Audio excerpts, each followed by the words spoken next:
तो चलिए सबसे पहले बात सदन की। देश के गृह मंत्री अमित शाह ने संसद से ऐसी हुंकार भरी जिसकी गूंज हर एक शख्स तक पहुंची जो एसआईआर पर सवाल पूछकर अपना राजनीतिक लक्ष्य साधने और देश की चुनावी प्रक्रिया को कटघरे में खड़ा करने से नहीं चूकते। आज गृह मंत्री ने विपक्ष के हर उस सवाल का जवाब दिया जो बिहार विधानसभा चुनाव से शुरू हुआ और आगे पता नहीं कब तक झूठे नैरेटिव करते रह जाते। क्या सदन में गृह मंत्री ने कैसे विपक्ष को करारा जवाब दिया है, इस रिपोर्ट के जरिए आपको सुनाते हैं।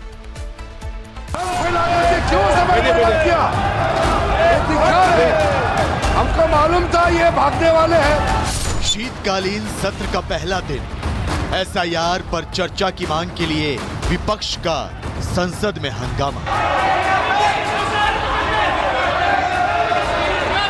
विपक्ष की मांग पर मोदी सरकार दोनों सदनों में एसआईआर पर चर्चा के लिए तैयार। Discussion on the 150th anniversary of Vande Mataram will be taken up on Tuesday. It is finalized, and for election reforms, the subject related to that will be taken up right after it is over in Lok Sabha. 9 दिसंबर को SIR पर चर्चा के पहले दिन राहुल गांधी ने लोकसभा में SIR को लेकर चुनाव आयोग पर आरोपों की बौछार कर दी और कहा कि ये संवैधानिक संस्था सरकार के साथ मिली हुई। The third capture of the institution that directly controls the election system of our country, the Election Commission. SIR पर राहुल गांधी के सवालों का जवाब देने के लिए गृह मंत्री अमित शाह पूरी तैयारी के साथ आए। एसआईआर के मुद्दे पर जैसे ही एक एक करके तथ्यों के साथ जवाब देना शुरू किया तो एसआईआर पर विपक्ष के झूठ का पर्दा हट गया। विपक्ष के नेता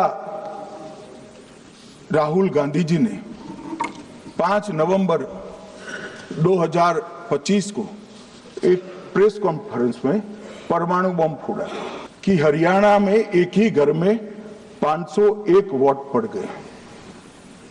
चुनाव आयोग ने इतनी स्पष्टता करी कि हाउस नंबर 265 कोई छोटा मकान नहीं है और 1 एकड़ का पुश्तैनी प्लॉट में अनेक परिवार बस रहे, मगर वहां हर परिवार के घर का नंबर नहीं दिया गया है, इसलिए सब जगह हाउस नंबर 501 दिया गया।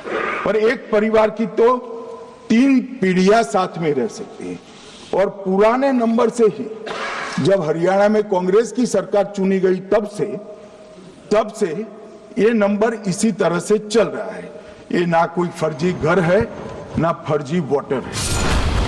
एक के बाद एक अमित शाह कांग्रेस और विपक्ष के वोट चोरी वाले एजेंडे की हवा निकाल रहे थे और सामने बैठे राहुल गांधी सिर खुजा रहे थे। इसके बाद जैसे ही चर्चा घुसपैठियों पर आई तो राहुल गांधी और कांग्रेस के सांसदों की हालत खिसियानी बिल्ली खंभा नोचे जैसी हो गई।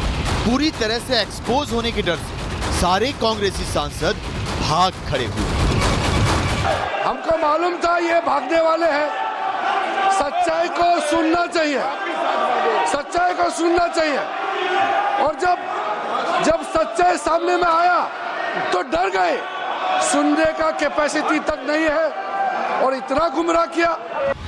इससे पहले अमित शाह ने एसआईआर पर लोकसभा में जैसे ही बोलना शुरू किया, करीब 5 मिनट बाद राहुल गांधी बीच में ही कूद पड़े और गृह मंत्री से 3 सवाल पूछे। स्पीकर सर, मेरा कल एक सवाल था जो हिंदुस्तान के इतिहास में पहली बार डिसीजन लिया गया कि इलेक्शन कमिश्नर्स को फुल फुल इम्यूनिटी दी जाएगी। ठीक है। दूसरी बात, नहीं, हरियाणा की जहां इन्होंने बात की, इन्होंने एक उदाहरण लिया, वहां पर अनेक उदाहरण हैं। वो भी आपने दिया था ना, 19 वो भी आपने दिया था, इसलिए वो भी 19 लाख वहां पे फेक लोग, वो उदाहरण आपने दिया था, इसलिए उसका जवाब दिया। और ये भी हमें बता दीजिए, actually let us have a debate on my press conference. Let us go. Let us have very good idea. Let us have a debate on the press conference. Okay. Amit Shah ji, I challenge you to have a debate on the 3 press conferences. आपकी मुनसफी से संसद नहीं चलेगी। मेरे यहाँ बोलने का क्रम मैं तय करूंगा। इस तरह से नहीं चलेगी संसद। शाह ने कहा कि कांग्रेस ने कभी चुनाव आयुक्त की नियुक्तियों के लिए कोई कानून नहीं बना। नेहरू काल में तो मन मर्जी चुनाव आयुक्त बनाए जाते थे। नेहरू सरकार 3 बार और कांग्रेस राज में 11 बार एसआईआर। लेकिन जब बीजेपी सरकार में एसआईआर हो रहा है तो फिर विरोध क्यों?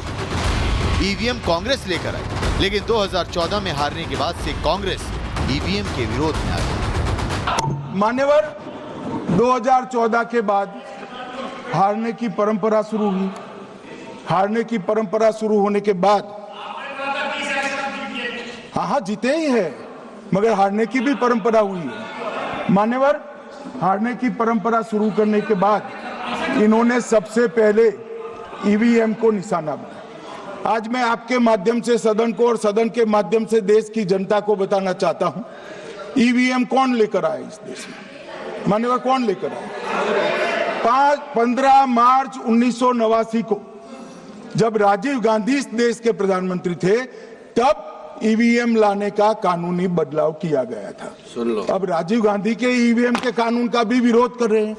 अमित शाह नेता विपक्ष के दूसरे सवाल, चुनाव के 45 दिन बाद सीसीटीवी फुटेज क्यों डिलीट किए जाने का जवाब दे ही रहे थे कि सदन के अंदर तापमान बढ़ रहा था और गृह मंत्री ने जैसे ही घुसपैठियों को पकड़कर खदेड़ने की बात कही, राहुल अपने सांसदों के समेत 9-2-11 हो गए।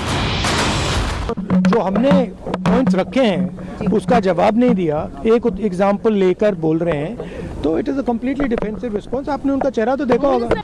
एसआईआर के बारे में रैलियों और प्रेस कॉन्फ्रेंस झूठ फैलाने वाले राहुल गांधी लोकसभा में भी एक्सपोज हो गए।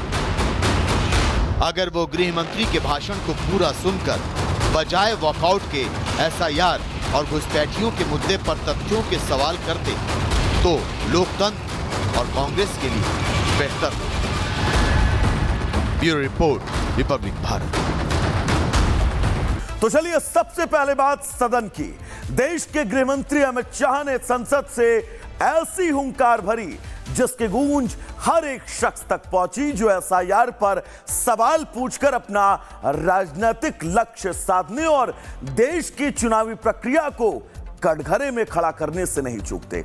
आज गृह मंत्री ने विपक्ष के हर उस सवाल का जवाब दिया जो बिहार विधानसभा चुनाव से शुरू हुआ और आगे पता नहीं कब तक झूठे नैरेटिव करते रह जाते।